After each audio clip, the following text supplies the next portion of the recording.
moment of this occasion. The rain came in, but it was a blessing in disguise, because now the weather seems to be moving in, and we are ready for the walk. And here we start our journey to Jinja, where the Queen and the King are going to have a procession around Jinja city. Major roads have been already cleared to ensure that we have a clear field and a clear view of the Queen and the King as they go around the city. He's going to be the presidents and the communities of Busoga. Banaffe tusimbudde mu lugendo lwaffe olutwolekeza mu kibuga Jinja, era twagala okukakasa nti tugenda kutambula ne KYABAZINGA mu mbeera eno ng'agenda mu maaso ng'awuubira ku bantu be. Abantu nno basanyufu, era okuva ku makya bamulindiridde, wangi bamulabyeko bw'abadde ajja, era bangi nkakasa baagala okumulabako. Ate kati ku luno ng'ava mu kifo kino alina omugole.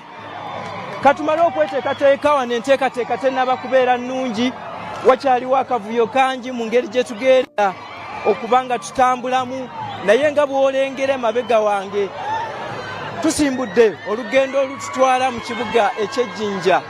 Enduulu, emizira n'okucacyanca okuva mu bantu ba Busoga kuyitiridde, era akkiriza tutambule naawe bwe tuti paka gye tunasemba.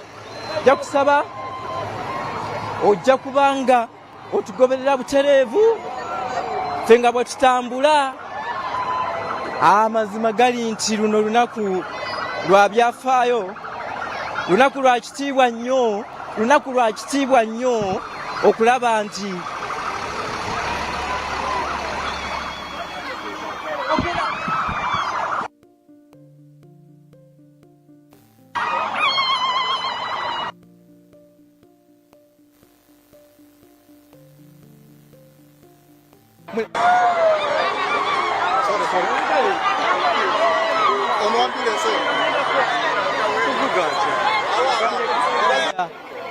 balaga engeri balambika ab'ebyokwerinda wano, naddala emmotoka engeri gye zigenda okuba nga zitambulamu. Wano tuli mu lugendo twolekera kibuga Jinja. Emikolo gino gyandibadde gyawedde dda ku ssaawa eyo nga 8, naye olw'okuba nti abagole baffe baaludde nnyo mu kkubo olw'embeera eringa eno, owulira okusaakaanya okuli mu bantu ba Busoga wano, nabo bagezaako okulaba nti omukolo guno bagubeerako nnyo, era naffe twagala okukakasa nti ddala ogwaffe tugukoze, tukulaze buli kimu ekibadde kigenda mu maaso wano, era ne baba waffe ali nyuma awo atyaime ni maama buti Jovya Mutesi, wuuyo ali kujja ng'awuubira ku bantu mu kitundu kino eky'Idinda. Tujja kutambula bwe tuti paka we tunaatuuka mu Lubiri Eigenge. Aye waliwo okutya nti omukolo ogwo oba gunaabaawo ssaawa imeka, aye ezira ekidde atulobera okubwa byonna ebirijja okuba nga bijja mu maaso wano mu kitundu eky'Idinda. Kale nno baba wuyo bamuleeta, era ffe twagala okutegeeza nti tugenda kuba tutambula naawe nga tukuwa buli kimu ekigenda mu maaso wano Ejjinja.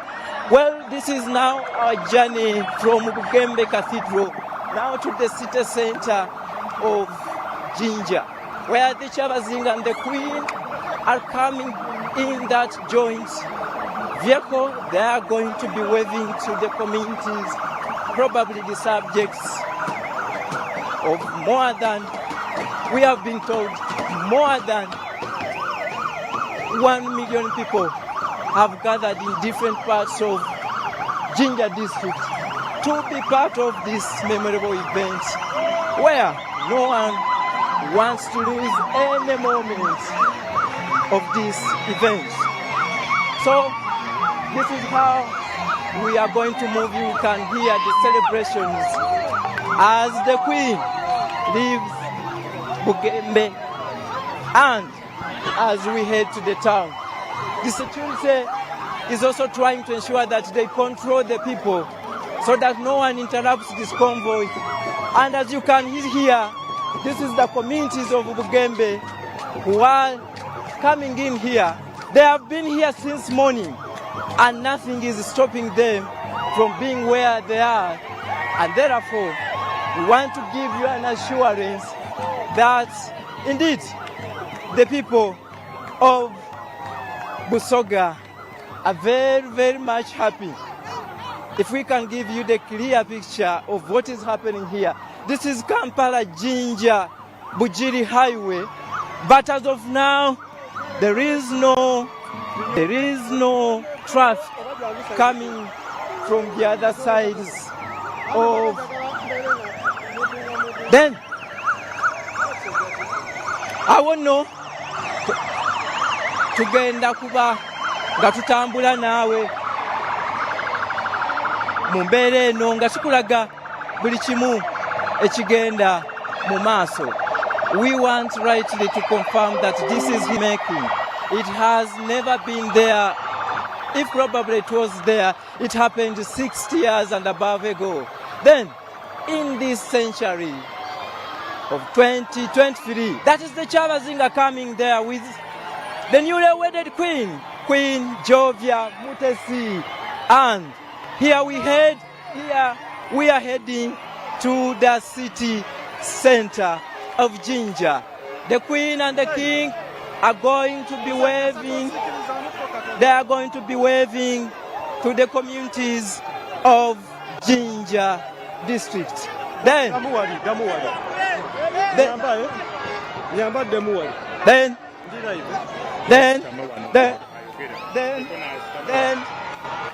that is what we are going to be showing you up to where we will tell you that we have met our final destination. The Queen and the King is waving to the communities. The subjects are so many here. The numbers are so. The Queen and the King is there. The Queen and the King is there. The Queen and the King is there. Wuyo baba wa Busoga ni mama wa Busoga Jovia Mutesi omuwala yaveere mu kyalo ekitiisa n'abangi okwogera ayibutya ekitundu ekyemayuga kifuuse nkani ekimu ku bifo ebijja okwogerwaku mu bitundu ebyendawulo n'otonire wano mu Busoga aye mu bitundu ebyendawulo wano ng'abantu bagezaako okuba nti bajja kuba baddukira embeera eno ey'okuba nti baba afunye omwana muwala ajja okuba nga afumba envuga n'embooli Jovia Mutesi. Nkakasa nti oli kumwotabuliraawo, tegesa nti bali kumwotabuliraawo. Abasoga basanyufu, ensi n'ensi mu bitundu bino ebya Busoga ekuŋŋaine okuyidde okubaawo nti bawerekera baba wa Busoga. Embeera mu byentambula nakukobeire nti edda kuba nzibu ino anti abantu kunjira bagezezzaako okuba nti batulemesa n'okubitawo nga ife benamawulire era baba waife atubiseeku kutini ife abasinga obungi tuyidda kuwalirizibwa okubona nti oba tuva ku mmotoka dino tulumuke wabulumuke tujje tubone nti tubawa emikolo gino nga bwe gidde okuba nga gijja mu maiso. Obusoga bukuŋŋaine mu mbeera oti neeyo. Bantu ba Busoga embeera neeyo era kankuwe obona ebifaananyi ebyo mu butuufu bwabyo.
For viewers of UBC TV, that is the mood here in Jinja City. We are just leaving Bugembe, heading to the city of Jinja.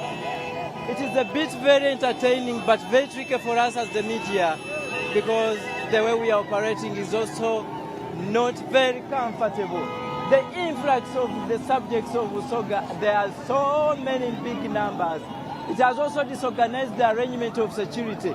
Remember, security had also expressed fear of this arrangement, as many thought the country is facing the terror alerts.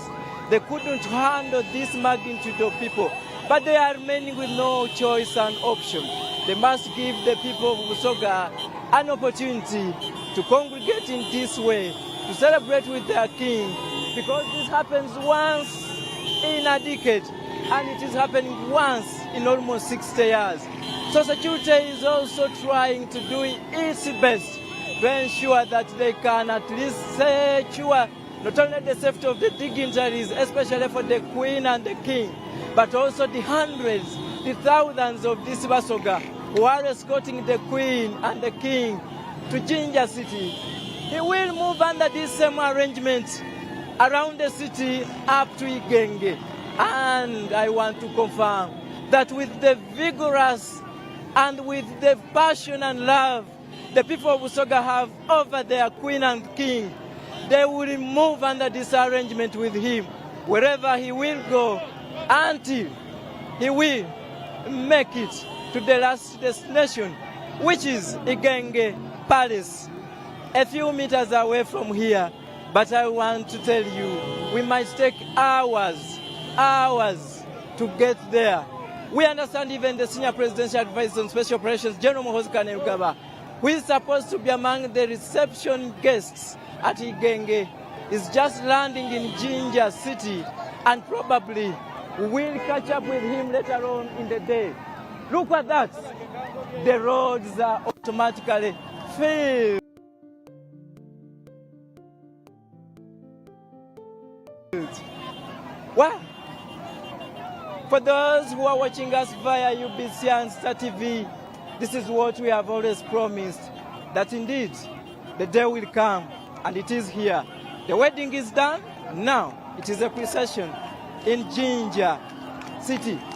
By the way, I want to confirm that the route has been shortened, and we are not going up to Jinja City as it was earlier planned. We are trying to branch from here back to the kingdom headquarters and then head to Igenge. This is a good one because our worry was with the huge numbers of people as you can see them, we wouldn't have managed to go up to Jinja City and return here. The distance has been shortened, and it's a good one because we need to be mindful of the time. The Queen is now and the King making their way back to the kingdom headquarters, and from there we will connect direct to the palace of Igenge, where a reception of the guests among those who have been at church will at least spend the rest of their time until to 8 or late in the night, and they call it a day. But they will move back with this memory in their minds, written on their hearts. For us, we also want to pledge that indeed we have done our job and we have given you the best. Banaife tukali wano mu bitunde by'Iganda, amawulire amalungi gali nti olugendo oluli kutwala isaife mu kibuga Idinda baalukendeeza tuva kwetoloola distance nkanyi mpanvu oba nderino yatwize kuti tulingirire ku njira ate etwizaayo mu bitundu eby'Bugembe. Kansabe kamera pasoni wange akuweka ekiri ekuva emabega eno naali kuwerekera baba wa Busoga.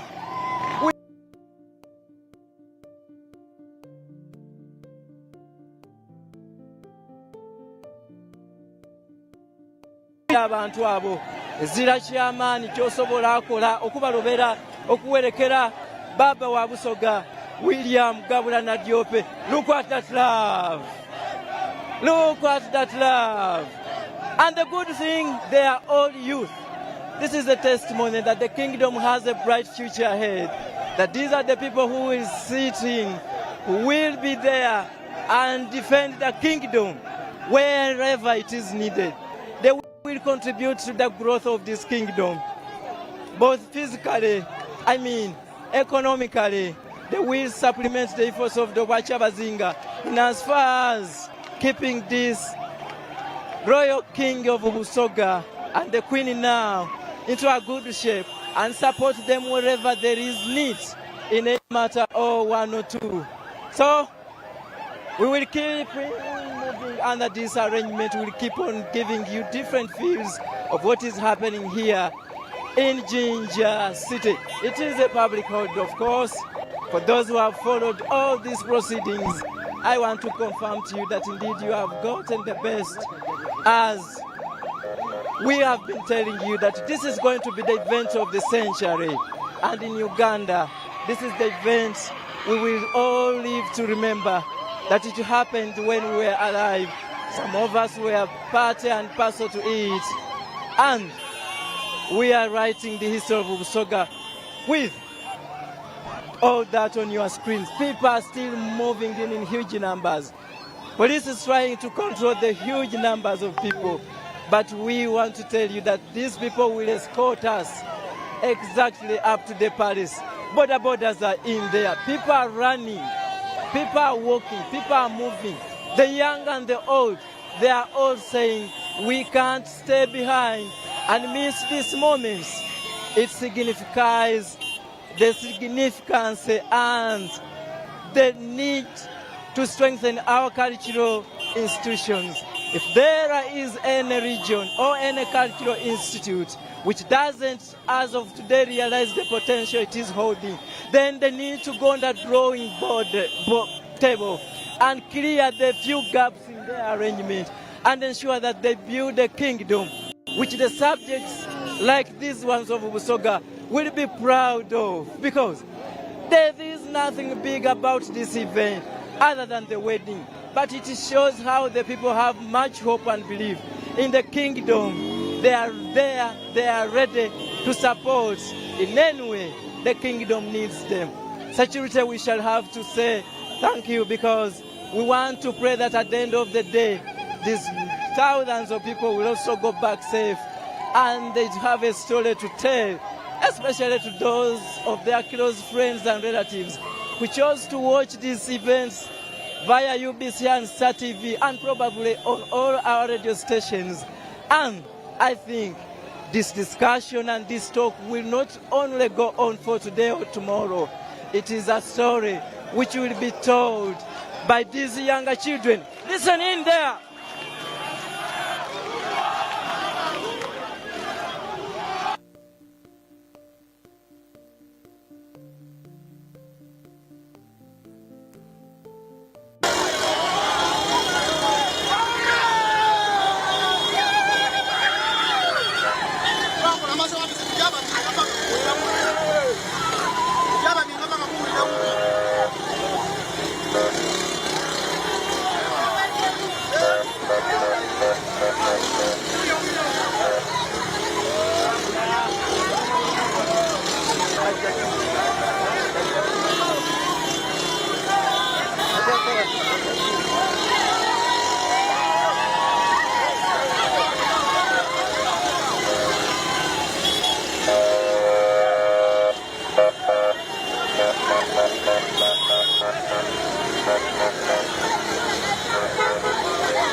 Awo nno kati twolekera ekitebe eky'obwa kyabazinga bwa Busoga wano e Bugembe.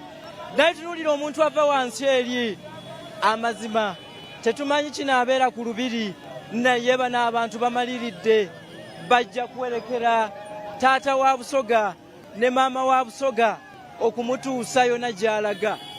Ensi n'ensi eweddeyo eya Busoga ne bannayuganda ab'enjawulo abagaliza ekitundu kino ekya Busoga okusingira ddala obwa Kyabazinga emirembe abantu bakyadduka okuva gye bali nkakasa mu kibuga Jinja olw'okuba tetutuuseeyo n'abaayo balabika batandise dda okutwegattako oba oliawo beba abakwatiridde emabega eyo kubanga bano abantu basusse obungi naye kino kyonna twagala okwebaza gavumenti ya NRM olw'okuba nti yakkiriza okomawo ebintu nga bino oba obufuzi obw'ensikirano kubanga yajengerera wala nti ddala bino bye bisanyusa abantu mu bitundu eyo gye buva mwalaba ekyali e Kasese ennaku ezo omusinga bwe yali addayo mulaba ekibeera mu bitundu bya Buganda baba wa Buganda Ssaabasajja Kabaka Ronald Mwenda Mutebi owookubiri bw'aba atambulamu bwe guno omutima gwennyini eri ewaffe Kampala gwe bagamba nti ogwa Buganda ogutafa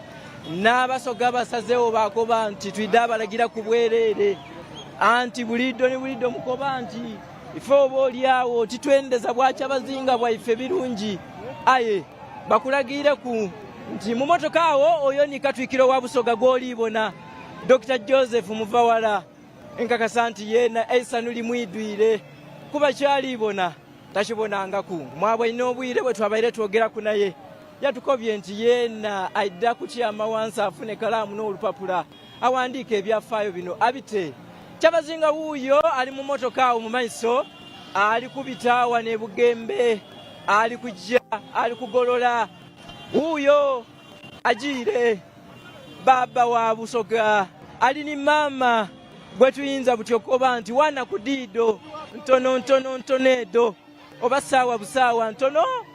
Wow, they are just having a discussion here and the Queen and the King are waving to the subjects and probably you can feel what they are feeling. It is to see their boys and girls as they are trying to sing for them, trying to show this happiness that indeed they are to celebrate the life and times of their leader rather, the King of Busoga. Security is also doing its job and in a very fair way.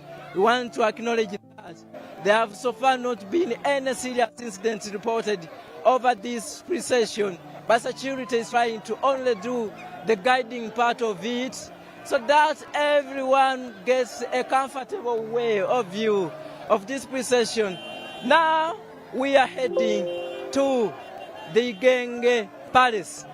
That is the road which was connecting to the church, but now this is the Katukiro of Busoga, Dr. Joseph Muvawala.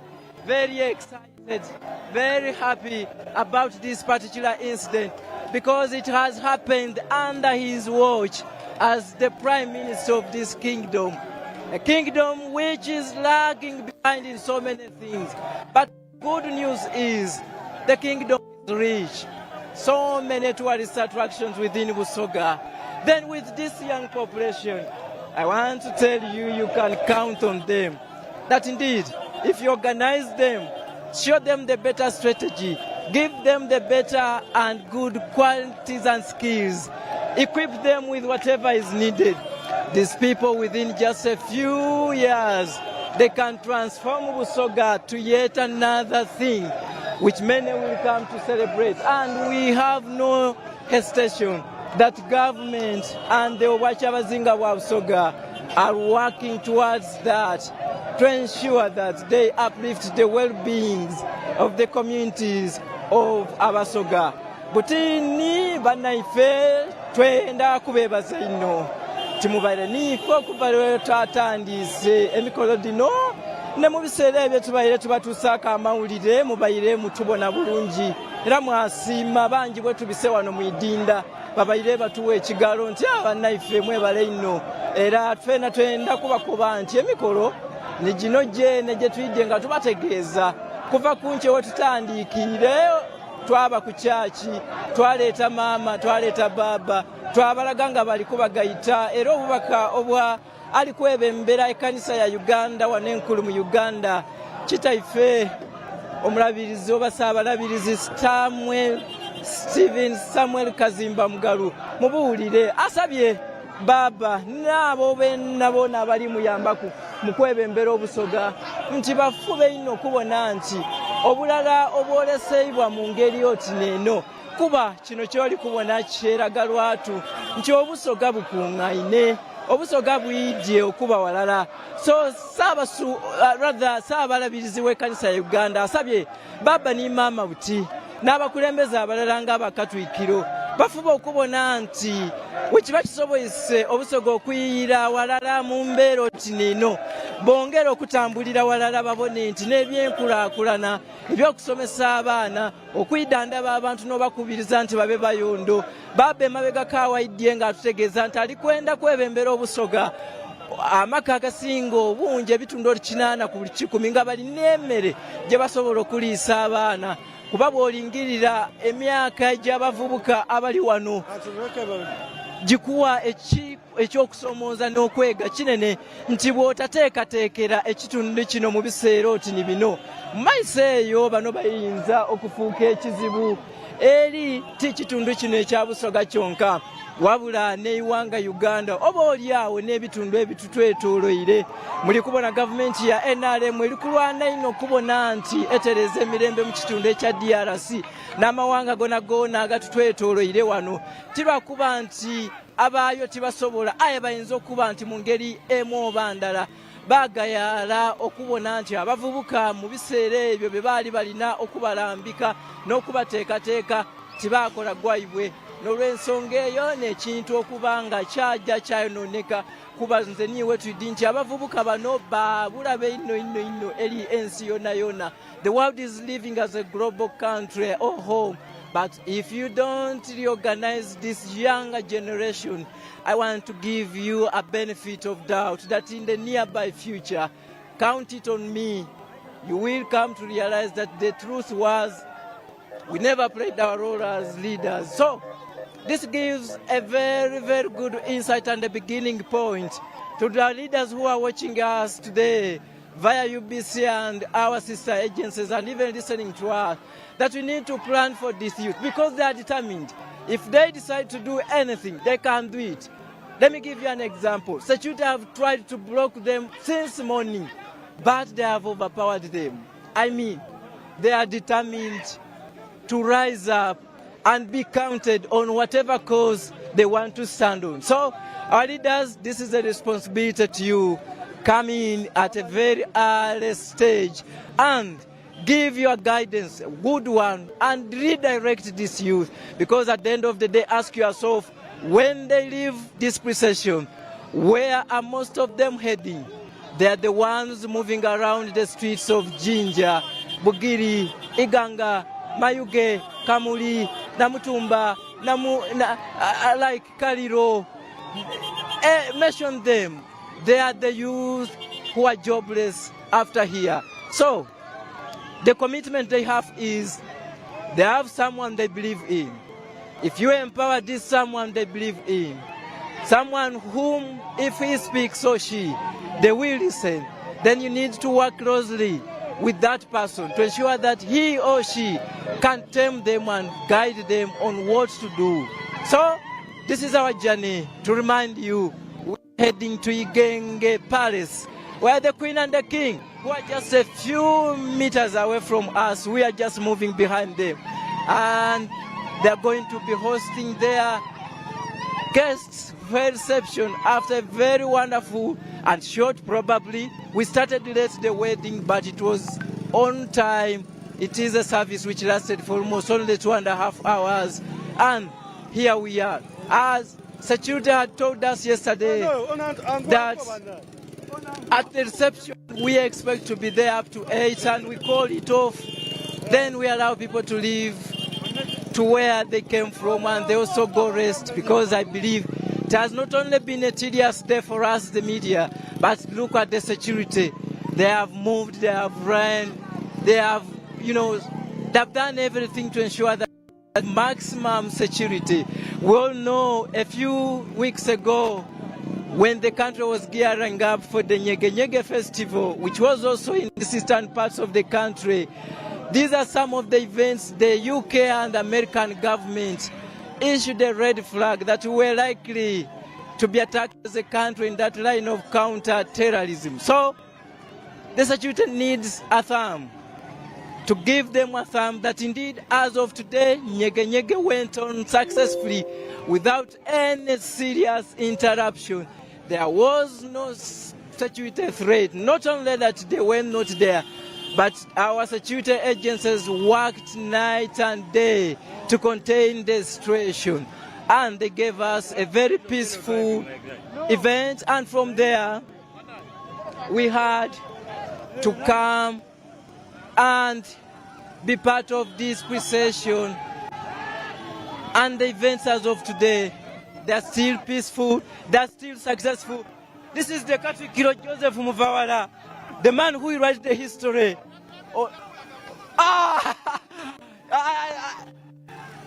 shall get an interaction with him, assuring us that he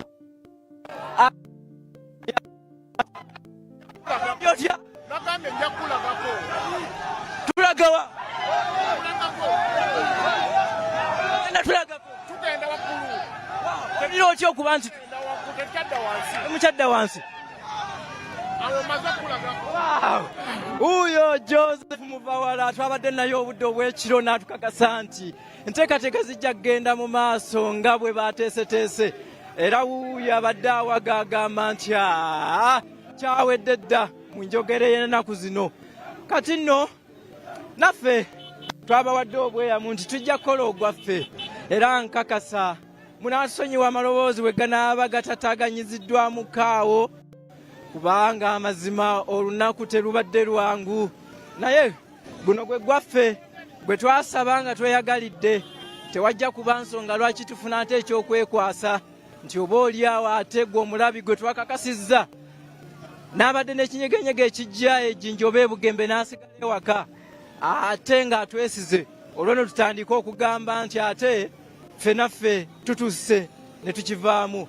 Abantu bano nkakasa sinamanya wa we bagenda kukoma, naye mu mbeera eno kirabika bajja kutuuka mu lubiri. Mu mbeera eno kirabika bajja kuyingira olubiri. Naye ate bannange, olubiri lwabwe, olubiri lwa KYABAZINGA bwa Busoga, waliwo ekibangirizaawo kyendowooza nti mu maaso awo KYABAZINGA wuuyo awete koona ayiterera buti butereevu mu lugendo olumutwala mu lubiri. Amazima gali nti kino olubiri luno lwali lwasembo kirabako mu myaka nga 6 egiyise, kati kizzeemu okubaawo mu mwaka guno 2023. Eno nno ebyokwerinda kati binywevu. Waliwo ab'ebitongole nga poliisi n'ekitongole eky'eggye erikuuma omukulembeze w'eggwanga ne First Family bayite aba SFC. Twategezeddwa dda nti omuwabuzi wa pulezidenti ku nsonga ez'enkizo Munnamagye General Muhoozi Kainerugaba era chairman wa MK Movement General Muhoozi Kainerugaba y'omu kubasuubira okujja okutwegattako ku nteekateeka eno. Tunuulira KYABAZINGA gy'asinziira okulamula Obusoga wano wakeera ku makya n'alaba byonna ebiva oba ebifa mu kitundu kino ekya Busoga. Ekyo nno kye kibuga Jjinja, era ffe twavuddeeyo okubanga tutuuse wano. Tunuulira akaalo amatendo. Baŋŋambye nti awo okusingira ddala Bugembe, naye tunuulira omwalo guli eri mwabamanyi emyalo Masese n'awalala. Tunuulira ebyuma biri eri ebyabutta ebya Bidiko wamaggwe ekibuga Jjinja nga bwe tuzze tugamba nti nakyo kibuga kigagga nnyo n'Obusoga okutwaliza awamu ngagga nnyo.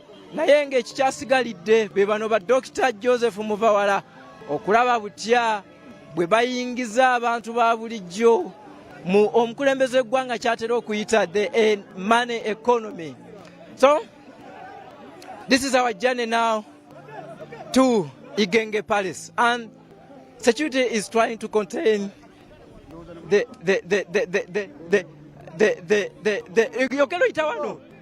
well, I'm just trying to direct our driver here so that we follow up with the king who is heading to the kingdom. Well, security has managed it that way, and we have left those thousands of the Basoga and the well-wishers who have escorted their king now to Igenge Palace.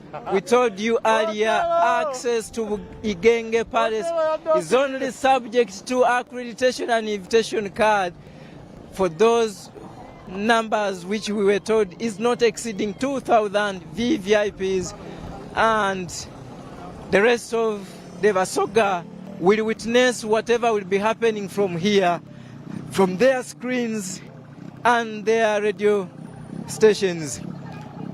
Baba wa Busoga wendogerera buti atuse kunjira oba ku gate oba wankaki alijja okumuyingiza wano mu lubiri olulwe oba lwete olw'Igenge wano mu kitundu eky'Idinda.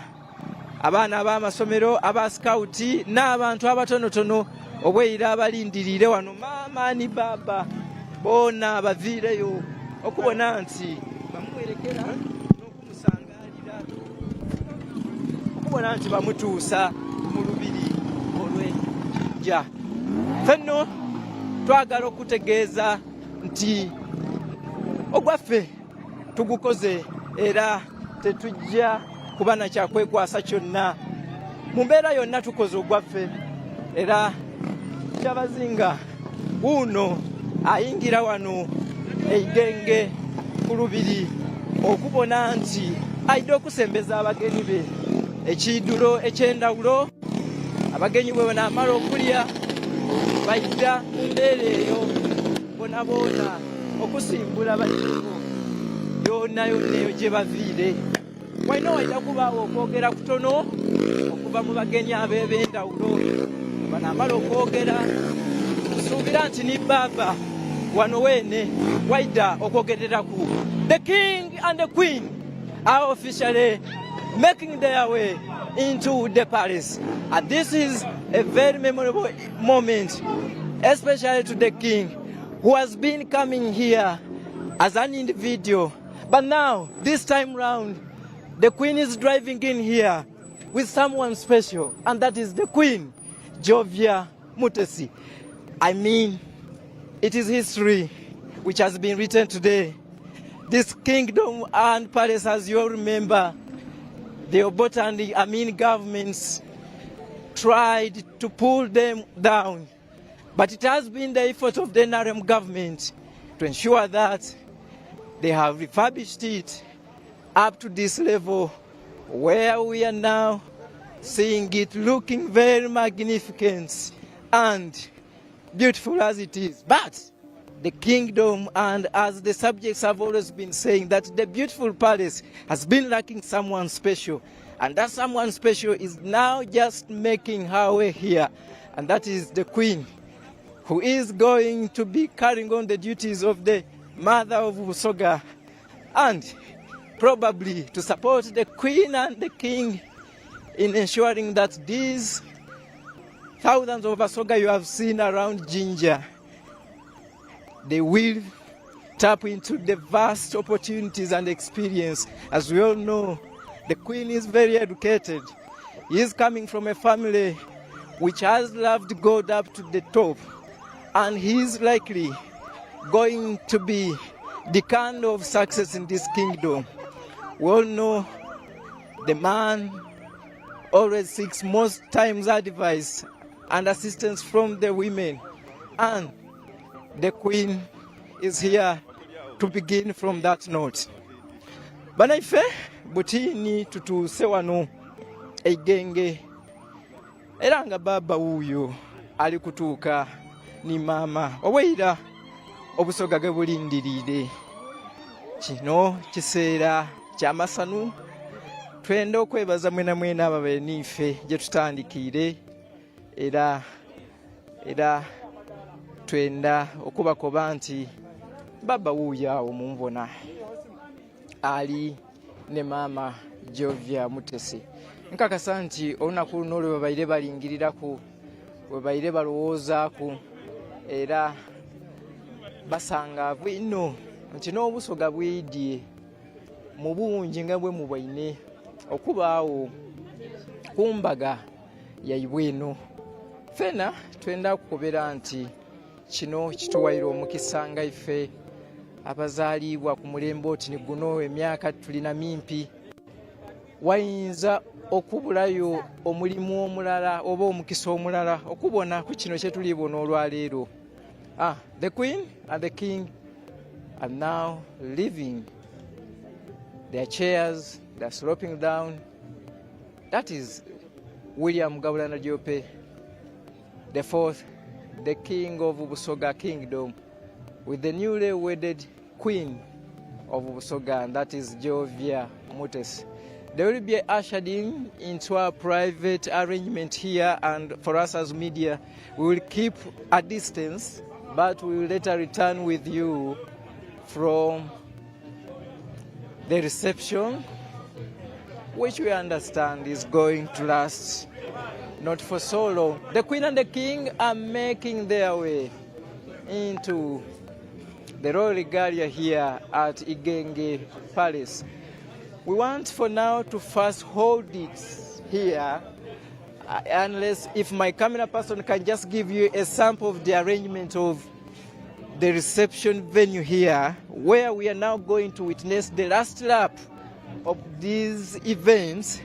Then we shall have a water break and probably try to mobilize some energies for the final events, and that is the reception. We were here yesterday, and although the arrangements were in gear to ensure that we have a better reception here, it wasn't good and beautiful as it is today. We want to give an applause to whoever has worked tooth and nail. I guess they worked night and day to ensure that they give us what our eyes are seeing today. And probably we will peacefully stay in this place. For us who have never gotten a chance of taking water from the palace, I think we should be warming up ourselves and have a drink. Probably it might not be necessarily be water, but any other drink which cannot disturb us physically and mentally. Then we will make it the end of the events. As you can hear, this is the cultural entertainment. They are trying in a very short period of time, as they expected the Queen to be here and the King, they are trying to give us a sample of what they have been doing or training for. You see the smiles on their faces. They're dancing, but very happy, meaning they're dancing for their King. Wow, you can see the well-dressed men, they're drumming the different cultural instruments here in Busoga. You can hear what they are saying. Sasandere, dere, sasandere, dere, sasandere, dere, sasandere, dere, sasandere, dere, sasandere, dere, sasandere.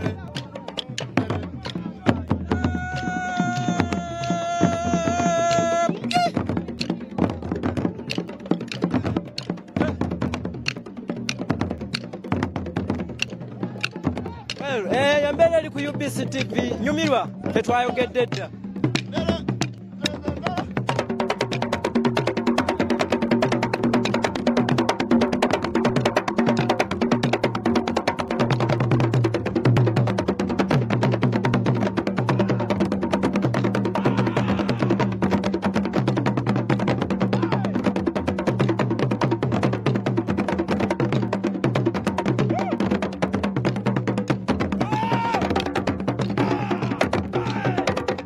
Lugendo olutwolekeza mu tenti eno eya VIP abagenyi gye bajja okusembezebwa ku kijjulo ekyenjawulo. Amazima nkakasa tetulina kye tuleseeyo wano. Buli nteekateeka yakoleddwa okulaba nti olunaku tuluwunzika mu ngeri ey'enjawulo. Tunuulira abagenyi abayite baatudde dda mu kitundu kino ekya Busoga, abagenyi abavudde mu bitundu eby'eggwanga eby'enjawulo, eyinza okuba mu ggwanga Uganda n'okusingira ddala bannayuganda ababeera mu kitundu kino njagala okulaba nti tukufunirayo abamu ku baatudde wano. They should be sharing with us how they first of all feel to be part of this reception. If they have been at church, they will also try to highlight some moments. What exactly they have seen at church. A good evening, sir. Do you mind when you can stand up? Wow. Yes, how are you? Good, hi. We are very happy here to receive all our visitors. It is very historical. As leaders, we want to encourage all the Ugandans to embrace marriage. They should go to church. They trust everybody. And we are very happy we in the Busoga region. I want to encourage the public to keep peace. We are here to celebrate for the KYABAZINGA. As the Busoga region, it is really very good. We are going to take care of our INEBANTU. We want to call upon the public. Let's work as a team to develop this region. Have you ever been in this palace before? This is my first time, and it is very historical. We are so very happy. This is very historical. We want to inform the public. All who are viewing UBC, keep on watching. We are going to see everything very marvelous. Well, thank you. Well, there are some of the members forming up here at the reception. My chairman, I think you know him well, Karangwa from Kayunga. I don't know if you can just get him here. He seems to be prepared for the reception. I can see a bottle of water. I don't know whether he has gotten lunch, but I guess he still have some energies to speak to us. Good evening, Mr. Karangwa. How are you? We are good. Hi. Yeah. We're warming up for the reception. Yeah, I'm here, I'm happy, and I came since around the midday from church. Then I left church, I came here, I took food. We are here, we are enjoying, we are happy, all of us here. Well, you hail from Buganda, though Kayunga is a boundary between Busoga and Buganda. If there have been someone doubting the potential of Busoga, what message do you take back to the other region? No, actually, I'm in Buganda, but half of it is Busoga. But Baganda and Busoga, we are same. And that's why we are here. You see many Baganda here. And Busoga and Baganda, we hear each other. Muganda can speak, Busoga can listen. Busoga can speak, also Muganda listens. So it means we are all of us here together. That's it. Oyo ye chairman owa NRM wa district eri ye Kayunga. Tugenda kuba tuyita mu lukwakwayo kubanga amazima gali nti tukuwadde kingi okuva ku makya naye tetujja koowa. Waliwo wano bannaffe mikwano gya Busoga tujja kufunayo omu babiri oba tunaamubuuza mu Lusoga kansooke ndaba asobola okwogera Olusoga. Mulabye ono yajja okwogera Olusoga. Osibye otya baba? Tuyisebo. Banaye ngwire ku musogo waife wano era alijja kubanga awaya kuniife olunaku lutambwire lutya? Ngenda kyogera mu Luzungu sijja kusobola Lusoga sana. Amaze nakkiriza nti Olusoga terunawera katudde mu Luzungu. Well, how have your day been throughout the entire area? Very good. It's been a very amazing organization, very amazing arrangements going on, and everything has been very good so far. Yeah. As the business partners of Busoga, we have looked at the huge numbers of the youngest population. Do you want at a certain point that we need to tackle that, right? Yes, the young generation is really coming up right now, and we're really proud of it. We're really trying to see to it that everyone is brought in front of the front foot, where the young generation should come up and do all the businesses within the eastern region and across the country. Yeah. Well, thank you. Tutwiddamu koya ino akali kuba nti afuna meza ndibona kukali ku maadi gonka butini twidda bitawo mpola tubone ku waliwo abambedda bali wano eno katubone gwe tubuuza bana mwasiibye muti eyo mwogezi ndikwenda mu mbeeda oyo mubwenda mama atusoke nona tunakikoti ndala tubala ku UBC tubalamwisa mwenda owulira otya nti kye tubaye tulindiriire olwaleero kirijja kuwa oba kiweereku? mpulira bulungi tulina essanyu lingi nnyo. Waliwo omulala nno bw'anaaba togedde bajja tugoba Tubuuzeeko bubuuzi. Tubalamusa mwena mwena. Tulina essanyu lingi, tuliwulira bulungi olw'embaga eno. Badde ku mmeeza eri ndabawo ecupa ezitenkana buwanvu ne zino. Mmwe mwazeesonyiwa eziye ez'abaana. Oba obudde tebunaba? No, ffe twagala bino. Yes. Naye babadde baŋŋambye nti waliwo omwami yabakulembera bw'atayogera bayinza osigala wano entambula ayinza ogisazaamu. Katumuwa omukisa naye atubuuzeeko. Taata, olunaku tulinga abagenda olunzika naye essanyu lyo lijjagenda mu maaso.